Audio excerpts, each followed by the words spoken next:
I saw those blue eyes blink. It's polka time, ladies and gentlemen. 30 minutes of lively music. Join Walter Ostanak for Polka Time, Sundays at 6:30 on CKCO TV.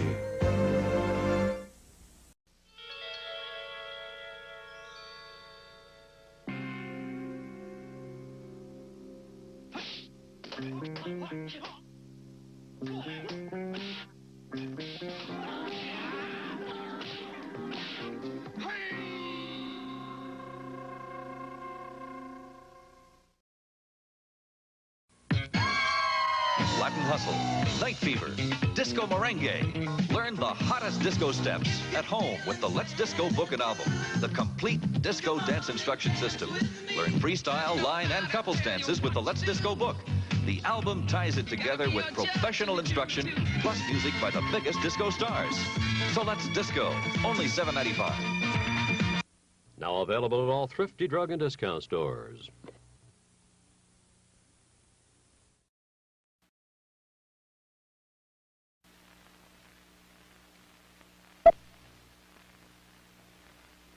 K-Tel introduces the exciting multi-exerciser to help you firm, shape, and trim your figure. In your home or in your office, this compact exerciser is perfectly suited to both men and women. Using the multi-exerciser for a few minutes morning and evening could lead to a shapelier, healthier you. Just attach the multi-exerciser to a doorknob. Place your hands and feet in the loops. Now, exercise. The multi-exerciser coordinates the muscle action in your arms and legs smoothly and easily, exercising with rhythm your entire body in the one movement. For improving posture, body shape, or just keeping in good physical condition, the multi-exerciser is great. Exercising is fun when done to music. Kit also includes exclusive K-Tel record of music and instruction. K-Tel's multi-exerciser with instruction booklet and instruction record. $6.99 from K-Tel. I'm ready to buy. Good. Let's see it. Just one. Is that you groaning? Or Yeah, I'll lift the. In 5 days, StreamYard will lose access to your Facebook account. Yeah, well, StreamYard can suck eggs. Don't worry, we've got you covered. No, we're fine. All right. I got to talk to you afterwards or sometime before 2 o'clock tomorrow. Tomorrow, AJ and I have a mafia. And before then, well, I need to talk to you about the link. You gonna talk to me about the link? Mm-hmm. Is it good talk or bad talk? Yeah, what? You idiot. It's a hot depending on how you answer that question, it's a hot Italian link. Directly affects if I'm going to show up or not. You're going to show up. Or I'm going to come over there. All right. Guess what I'm drinking tonight. What are you drinking? You drinking? I'm drinking. What are you drinking? So this is a patron named Tom Canziora, my one of my favorite patrons at the just spin it. Public library. Yeah. Was up in does he stutter or something? No, he does not, but I do. Trivers. This is a Trivers blend, hence the Cool City, you understand. Has Trivers always been known as Cool City? It has been known as the Cool City for a long time. Has it really? Especially when I was there. I ain't familiar. Yeah. Yeah.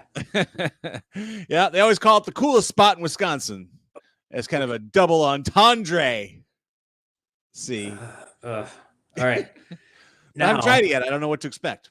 What? You haven't tried it yet? You're just throwing it around? Hey, programming note.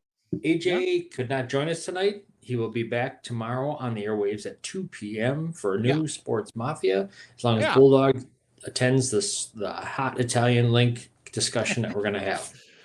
Why don't I play the theme while we figure out all of our hot Italians here? There you go. There we go. Here's Jack. Here's Jack.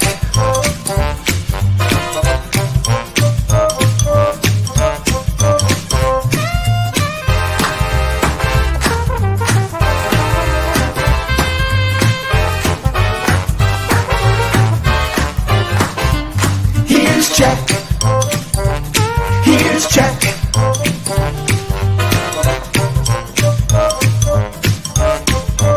Here's Jack.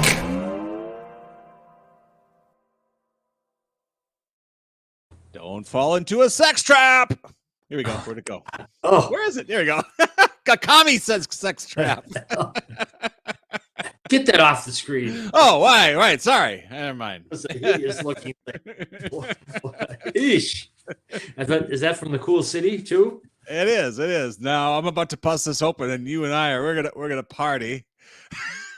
That's you. I can see which one is you. Right in the middle. Here we go. Let's give this a twist, shall we? Oh, here we go. Sounds like Two Rivers already. Let's see if it tastes like alewife in despair. God. Here we go. It is very IPA-ish. Is it an IPA? Doesn't say that it is, but maybe it It doesn't say that it isn't. It is. It isn't. No, the label's a little vague. There's just some kind of creepy. There's just some kind of creepy dude on the front who looks like he's up to no good. Well, Members only. Oh wait, it's Prohibition Lager. Oh, lager. It's a lager. It doesn't taste like an IPA. Well, Whoops. Cool city, baby. Yeah. It looks like one of your graphics you could add to the Sports Mafia. It does. Collage that you have. Prohibition. Going on. That's the right era there. So You bet. was AJ under the weather tonight? He's got stuff going on. Hey, he's a star. You don't. No. You have a question. We don't you bring divulge. You bring it up with him. You got a question. You bring it up with him. The Don is in an undisclosed location. That's All right. Very good. But we're going to that's start exactly tonight. We're going to talk about Mr. Bob's, and we're going to go to an interview that we had. Did you see that article today, dude? That's pretty damn cool. Yeah. I'm in the paper, Ma. Thanks to LC, Lisa Curtis, Yeah, it's very nice of her. our media connection. Given it's going to be a great show on Saturday night. But let's start with Mr. Bob's. Mr. Bob's, at the next event for Mr. Bob's is the Miles for Mr. Bob's. It's going to be Sunday, October 20th at 9 a.m. in Wauwatosa. Get ready to move. Join us on October 20th for our second annual walk run event along the scenic Oak Leaf Trail and Parkway. It is a cool trail straight through there. Yeah, absolutely. You can run, you can walk, enjoy the beauty of the trail with us. The run is a 5K. It's timed but not chipped. All participants get new colored winter beanies. I thought you couldn't say colored anymore. I think these nice people are wearing them. That's from last year. The blue. Oh, that's last year's beanie. All right. Yeah.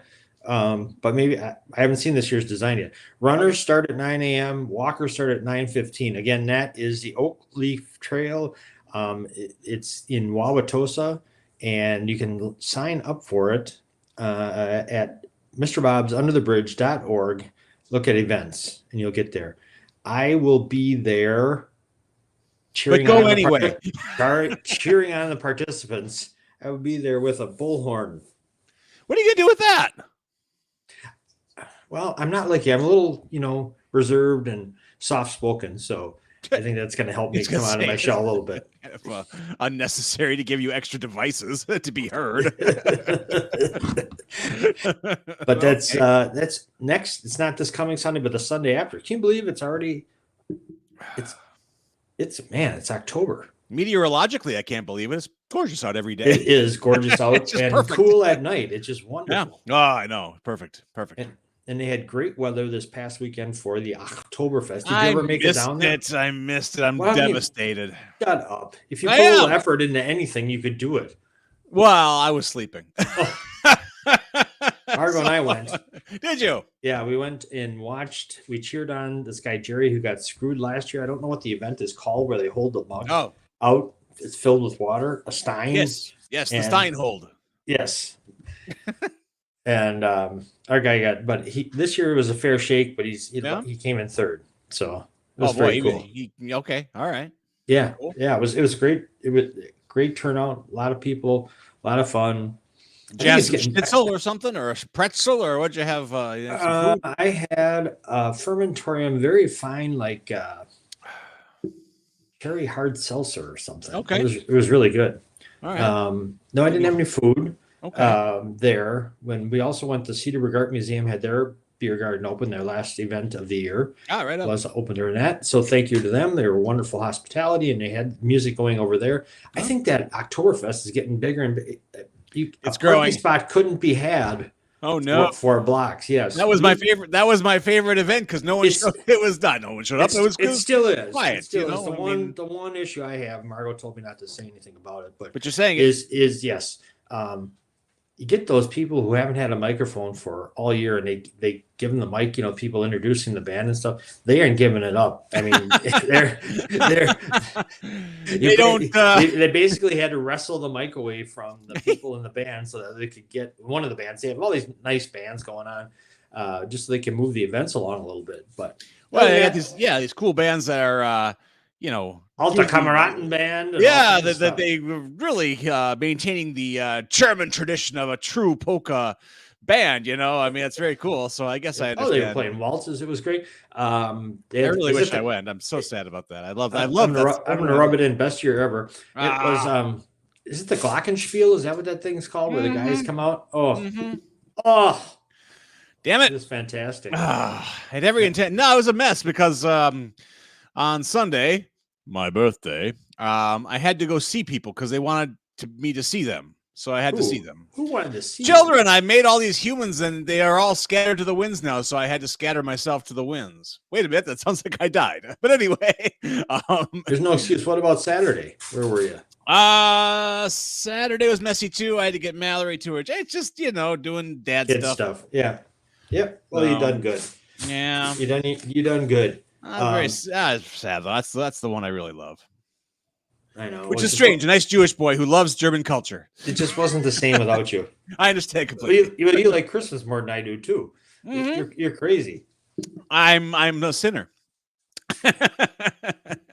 Did you get to see Megalopolis? You said I didn't get to that either. No, I'm a big fail. Yeah, you can do it. How's that doing? Horribly. Oh my God! Well, you better hurry up then, because it's not going to be in the theaters. It'll be my last chance to ever see that in the theater for the rest of my life and its life and everyone's lives. But it's in Joker 2. That's doing terrible, and it's just all a big disaster. Well, yeah, the Joker. And I kind of want to see it, but because who's the Joker this time? Oh, same guy, Joaquin Phoenix. Oh, okay. Yeah. What about I think Blackie's really busy over there. Is that just my imagination, or do I hear doggy nails on like linoleum? No, maybe not. No. Okay. He's resting well. Marco's ripping some tape downstairs on some returns or something. It sounds like that's what it is. It sounds like Blackie nails. Oh no. What about Colin Farrell's The Penguin? Is that a theater or is that going to be? Is that it's on right now. It's a series on HBO Max or just Max now, I guess. Okay. Yeah, people love that. They're calling it like a weird comic book hybrid of comic book and The Sopranos. I guess it's supposed to be pretty. It's getting good write-ups, but we'll see if that. Okay, I'll have to look at lingers. That. Yeah, he's got a mountain of latex on him to make that character come to life. Oh yeah, pretty trim guy, pretty pretty fit, and then he just mounds on the. I wonder how they decided on him. Big name, name, but also I guess he was really good, and he is. I mean, he's in the original the Batman movie from a few years back, the one with Robert Pattinson playing Batman, which is really good. I mean, actually, that movie's great. That's not the original one. Well, the original of where this penguin came from. So okay, yeah. So, it's not Adam West and Julie Newmar. Ooh. You know what show we've gotten hooked on and we're bummed out because we're all caught up now? It didn't take long. It was only one season long now in the second season. Okay. Tulsa King. Oh, it's supposed to be great. I want to see that. It looks like fun. I thought going to be so much. It is really good. He gets a bad rap. He's actually, when he's not busy being sly, he actually can act and is pretty damn good at it. It's really well done. It's well written. I even like the opening montage, how they interject these different scenes of New York City and Tulsa. It's hilarious how they do it. It's very cool. I like the idea behind it. I got to catch up to it one of these days. Yeah, I highly recommend that one. Mm-hmm. All right, now that we're talking about, do you want to talk about movies? You want to bring on the son, Micah? Well, remind me again of our Patty Hansen. Patty Gloon Hansen will be joining us at 7:45. 7:45. Okay, yeah. cool. So we can shoot the bull for a few more minutes before that because Micah's interview is about 15 minutes. So we'll push that about 7:30. So a programming note for those of you keeping score at home. Okay, because I'm going to talk to you about two things. Well, good. They're both Italian. Okay. It's National Pizza Month. Did you know there's a month? Yeah. Oh well. You know, I didn't know. There's a lot. October's got a lot going for it. It's got Halloween. It's got National Pizza Month. It's got I was born. You The were birth born. of the bulldog. My God. The birth of the bulldog. I thought it was pretty funny. Speaking of Micah Christian, he even called you bulldog during the interview. He did. Yeah, That's always nice when someone jumps on that bandwagon. You know, I mean, come on, right here. It's, All right, it's National Pizza Month. You can go anywhere for a pizza. Where are you going? Where I'm going? Yeah, I'm going. If you could go anywhere. I'm going to Tommaso's? Tommaso's. Yeah, always Tommaso's. Absolutely. And what are you getting on it? We're having the margarita deep dish. Not Chicago style. Just deep dish. Deep dish? Yeah. Deep dish. You're a deep dish guy? I very much am. I like all that extra dough. So I look like the penguin. Like I look like Colin Farrell. You know, it's like latex. It's good. We like I would choose Mequon Pizza Company over it. I had They're interchangeable. Yeah, I have a coworker who's diehard on that one too, and it's a great atmosphere. I mean, that was a Tommaso's, wasn't it? Though that started its life as a Tommaso's. Yeah, I guess so, but not very brief. Yeah, and then prior to that, wasn't that like a supper club out there? That was a weird. No, well, see, you're thinking Tommaso's started in the strip mall right in the corner of 57 and Mequon Road. But the building that they occupy, that the Mequon Pizza Company occupies now, was like some kind of supper club or Italian restaurant. Albanese's. That's it. That was it. Yes. Oh, I was making me crazy all week because I couldn't remember what that was. Making me crazy. Hey, and that was not so much a supper club as an Italian eatery, Albanese's. It sounds a little Italian. Actually, it sounds 1,000% Italian. Yeah, really. Did you eat there? Did you know Albanese's? Do you? I did once. It was very good. There was a more famous Albanese's in Milwaukee somewhere. I don't know if it's still there or not. Okay. But really nice people run Mequon Pizza. Nice people run Tommaso's too. Yeah. It's just, the pizzas, you couldn't tell them. You couldn't tell. They've changed. Yeah. I haven't been out there in a long time. I really should try it. I'm a thin. We'd go thin crust and sausage and onion. I think. It's all right. I'm not a big onion fan, but I'll jump on the sausage. And wait a we minute. can't get green pepper because too many people don't like it. But I enjoy good green pepper.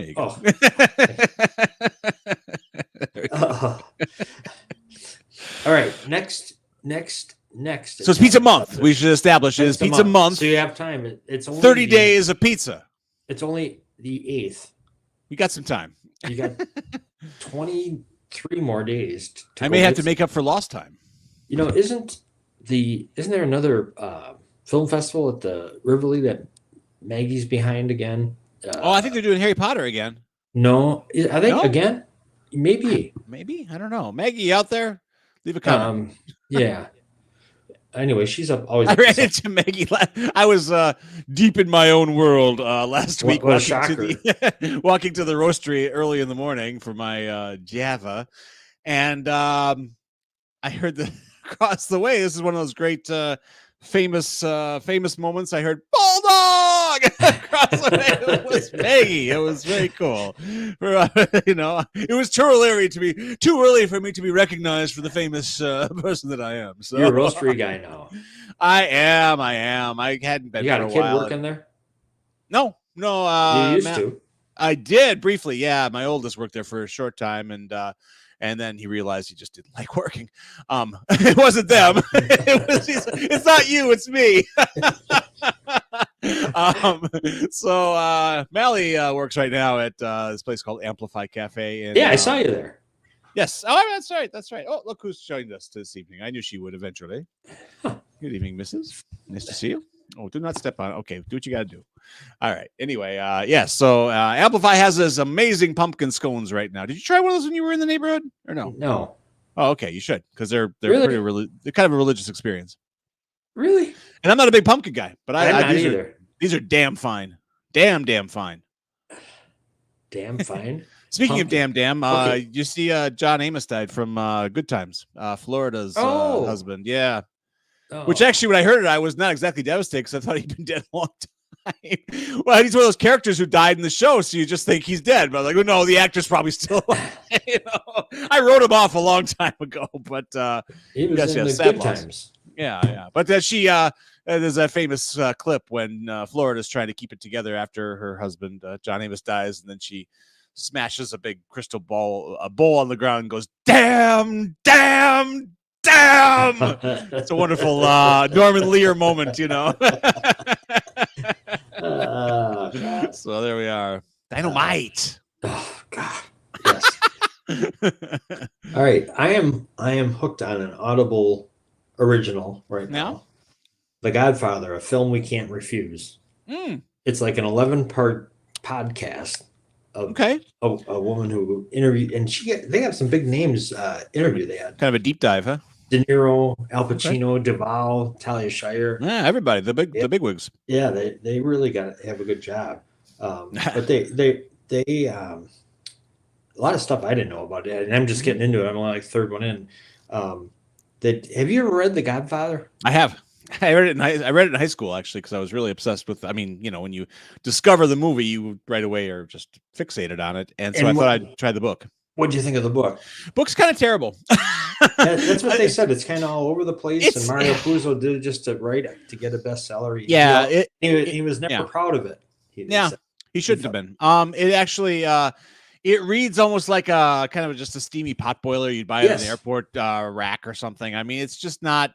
So really something that Coppola took this kind of schlocky book and turned it into an American, the story of America. I mean, really is what it is. So, whether you like it or not.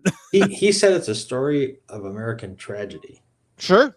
Yeah. And it's embodied one of the big points is the host, I don't remember her name, said you can ask 100 people what is the meaning of The Godfather. You'll get 100 different answers. You betcha. But Coppola is also on there, and he said that, and they had played old interviews, and he said it was the story of America and how it's it summed up embodied in Michael Corleone. Sure. And how you come up and you get the power, and then you turn into a kind of a monster who doesn't listen to anybody, and paranoid, and on and on and on. Well, during this election season, it's an interesting lesson, isn't it? It is. And it's truly the ultimate immigrant story, isn't it? We always talk immigration is certainly in the news, and The Godfather is, So who is your? And it's funny that many levels to this thing, but a bunch of questions I have for you. As the movie buff that you are, and I got problems. Who's your favorite character and why? Ooh, Tom Hagen, Duvall's character. I like him. Why? I think that's interesting. A voice of reason that is completely tied at the ankles. Like he can't. He tries to bring the law because he's a lawyer. I mean, it's a consigliere. He's a traditional American lawyer, but there's not a whole lot he can do. And I don't think he's a fan of the way he's only in the first movie. I don't believe he shows up in the second. Oh no, he's very. Is he in part two? Oh God, yeah. Okay, yeah. I guess Michael's. He's not concierge until he's Michael's. Right. In the second one, yeah. I like Fredo a lot because he's a wild card, and Sonny's great because Sonny's an animal. I mean, he's a caged animal. He's just pacing. You put a dog. Behind a cage and just watch that's what Sonny Corleone is, James Caan. I think that. So, yeah, I mean, and of course you gotta love Abe Vigoda. I mean, come on, Tessio and Luca Brasi. How can you not love Luca Brasi? He's trying so hard. Godfather, on the day of your daughter's wedding, he's trying so hard to be some version of class, but he's also just this crazed killer. He's a dog. Like they even mentioned, I think, in the movie, killer Luca Brasi, yeah, and they talked about the parallels with, of course, and they say they're going to interview David Chase later in the series, of Sopranos, and they played this scene of the Sopranos when Big Pussy and Christopher are taking a body in like the first episode, and Christopher goes, it's like in The Godfather, they took Louis Brazzi. Oh yeah. In the beginning, Wait, it's what? Luca Brazzi. That's like that great scene in My Blue Heaven with Steve Martin when Rick Moranis says, "Hey, look, I need you to behave. Capiche?" And he's like, "Are you trying to say capiche? Because don't say it. It hurts my ears when you say it." It's a good movie, actually. I just watched that recently again. It's actually kind of an underrated little comedy. Oh, I gotta look it up. It's fun. I've heard of it. So anyway, but and then I couldn't remember. So Robert Duvall is your favorite not actor. His character. I like the character because Yeah. in this wild, crazy swirl of crime and backstabbing and double crosses, he's somebody who's trying to be moral, and you can't. So I like the tragedy of Tom Hagen, I guess. He's very honorable. I mean, he actually is completely loyal and committed, and you don't think he would ever. I don't know how much they cover in the movies. I don't remember, but in the book they mentioned that Tom was basically like a street kid who was taken ripped off the so they cover that. Okay, yeah, right at the beginning when he's talking to him and they're at the wedding, he's telling Diane right about it. But he does in the second one. Michael says, "You want me to, you come here." He kind of dresses down Duvall. Tom Hagen says something about he has a mistress. You might know about your mistress, and so he's not completely innocent. No, well, that shows the kind of corruption and perversion of everybody. The longer you stay in that world, you just kind of give in, I suppose. When we talked about your favorite movies, is The Godfather in your top 10 or Godfather 2? That's interesting. I don't remember. Not top 10. Certainly not top 10. That's populated by a whole lot of other stuff. But it would easily be top 20, top 30. I mean, it's actually not my favorite Coppola movie. I like Apocalypse Now better.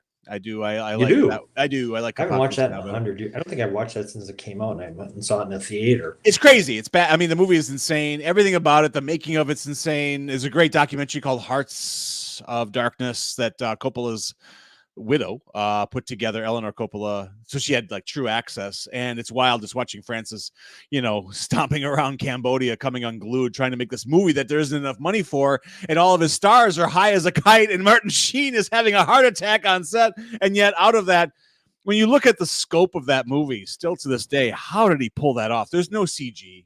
People take it for granted. They're just like, oh, it's a digital helicopter. No, those are actual helicopters, guys. Sorry. And it's remarkable. It's what I don't like is the Apocalypse Now redux, the redo, the like director's version. It kind of ruins the movie. It's cool the first time you see it because it adds about 45 minutes, which is a lot of material to be cut out, which isn't exactly not normal, but I mean, it over explains things. Like I like the mystery of the original theatrical cut because some things were just never explained. And I like that. In this longer version, things are kind of dwelled on and explained. And for me, it took a lot of the mysticism and mystique out of the movie. So I don't, and a lot of people feel the same way. It's just like, it's kind of an overlong blob and it just feels, but some people prefer it. I don't know. Yeah. It was fun to watch once because it's fun to see the cut scenes. I've never seen that before, but if I'm going to go back and rewatch it, I always go for the theatrical version. I don't go for the director's cut. No. Okay. Last one, because we got to get to the clip, and because Patty's going to be on. Exactly. Last question: Godfather 1 or the original or Godfather 2? Which one do you like more? Okay.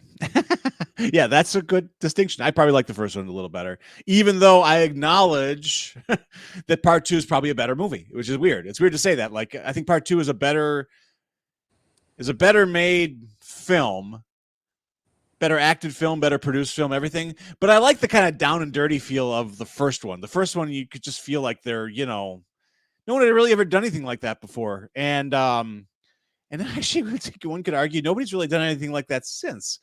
It's a lot of people try to, there's a lot of Godfather copycats out there. Of course.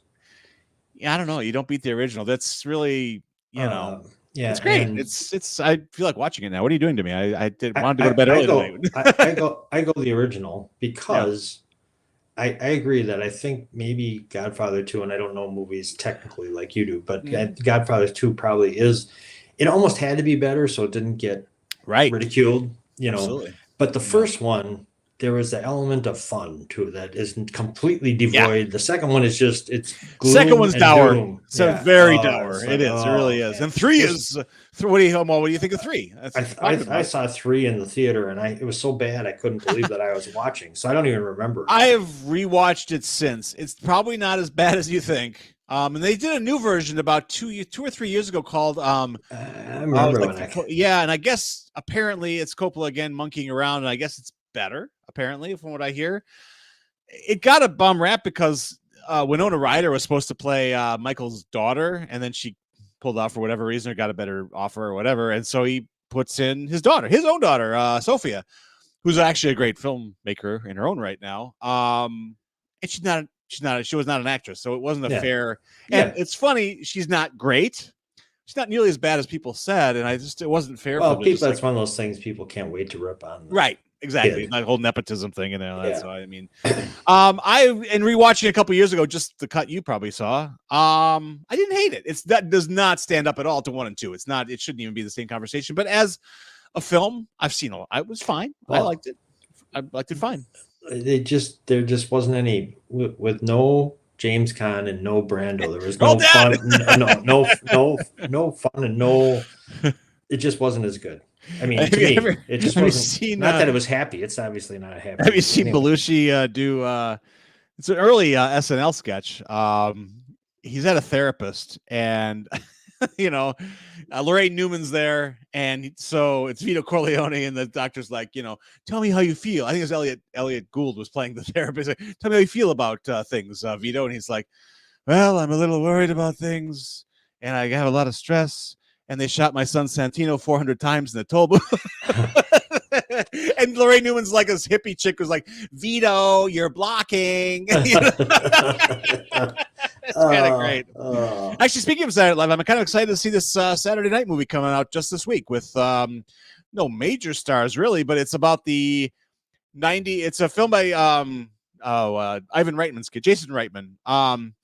And it's a movie about the 90 minutes prior to SNL's first episode going on the air. Oh, so cool. It sounds like a blast, and the trailers look great. And is it theatrical release or? Yeah, it'll be in the North Shore on Friday. So I'm gonna try to get over there because it looks like a lot of fun. And the lead role is played by the guy who basically played Spielberg in a movie called The Fabelmans from a couple of years ago, which I love. Oh, you love that. Oh, I do love that one.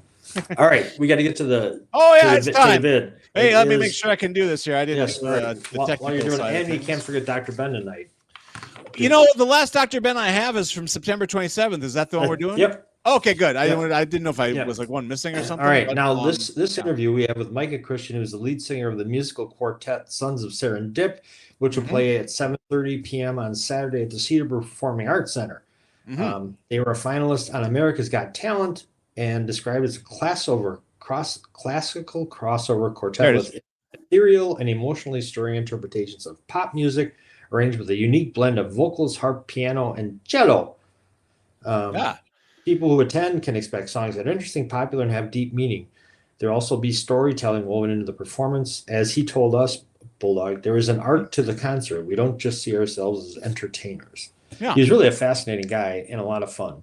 Keep talking. I'm transferring it from my iCloud. Did you know? I know you don't. I know you don't know. A great honor. The Milwaukee Magazine's Best of the Burbs, CPAC, the Cedarburg PAC, got the best theater organization. That's pretty kick-ass. No kidding. Well, I'm on the board, so of course. Oh well, okay. Did they bring you up? Of course. They brought you up like a hairball. Anchored by Jack. Anchored. Oh, boy. Yeah, we keep throwing him overboard. I thought you would like that. I threw you a softball. I like it when you do that. It makes my life easier. All right, I think I'm ready for this here thing. Let's see. Desktop. Oh, where'd it go? Hang on. Okay, I'm not ready. Oh, there it is. All right, here we go, folks. A interview with Micah Christian. Keep your eye on Bulldog. This interview, he's brilliant. Oh, sorry. Tons of serendip. Away we go. Not tons of chip and dip. No, bingo. Nope. Oh, here we go. Much about we are. The critics have called us vastly harmless. Remarkably harmless. Well, because we're greatly ignored, but besides that, we're good. Well, Micah, cool. welcome to the Jack Henke show, Micah. This is great to have you here. I'm Jack, and the guy with the jealousy over your soundproof booth is Bulldog. His name's Jeff, but everybody calls him Bulldog.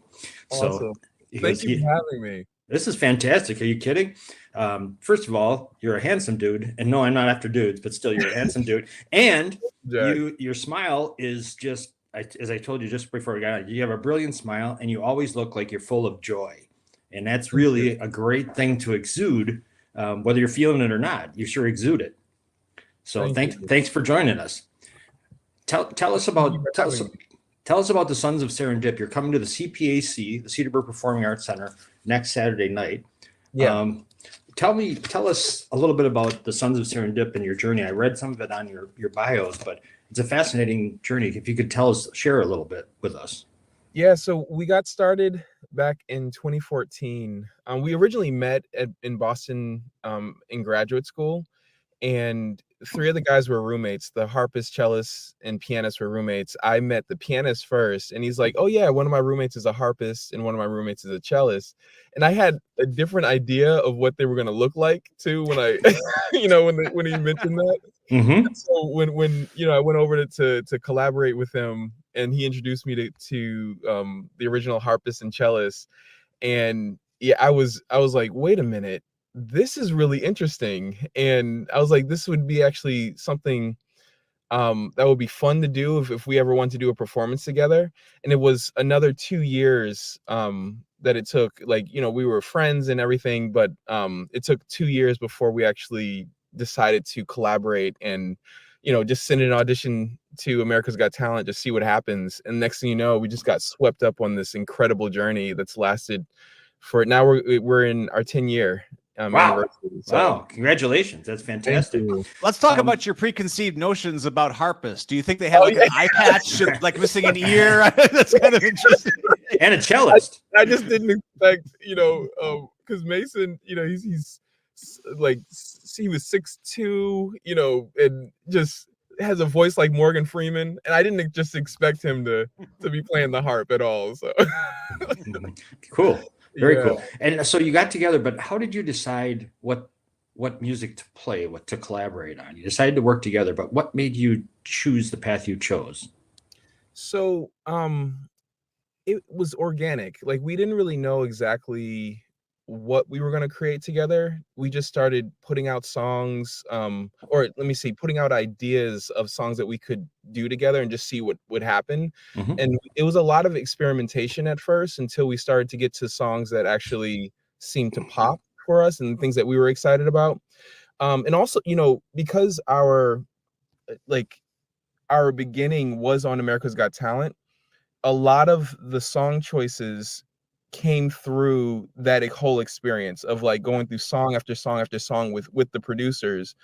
And so a bunch of those songs that we did on the show, we also do during our performances. But then there were some other songs that didn't make it, like that we actually didn't perform on the show, that we also eventually added into the concert too. Mm-hmm. So I think what we try to do is pick songs that are interesting, songs that are popular, some songs that people don't really know but still have some deep meaning to them, that sure. People have resonated with, and a lot of it too is like, what can we do to bring out some of the essence of the song, of the meaning of the song, through the arrangement. And also I'm looking for lyrics that I can resonate with as well, because I think that helps with a better performance. If I can connect with the lyrics. So well, you sure have found that. A woman who works on our volunteer committee, Helen Lucas, said you almost bring a tear to her eyes. Your music is so beautiful, and I'm used to making people cry, but not for good stuff. You do it for the right reasons. So that's fantastic. You really have connected. Yeah, I work with him, and I'm consistently dehydrated from all the weeping I do. Yeah. So you're on a tour. You're on tour now, and how many albums do you have out, Christian? We have 4 albums that we've recorded. We have our debut album, then a Christmas album, Christmas Beyond the Lights, and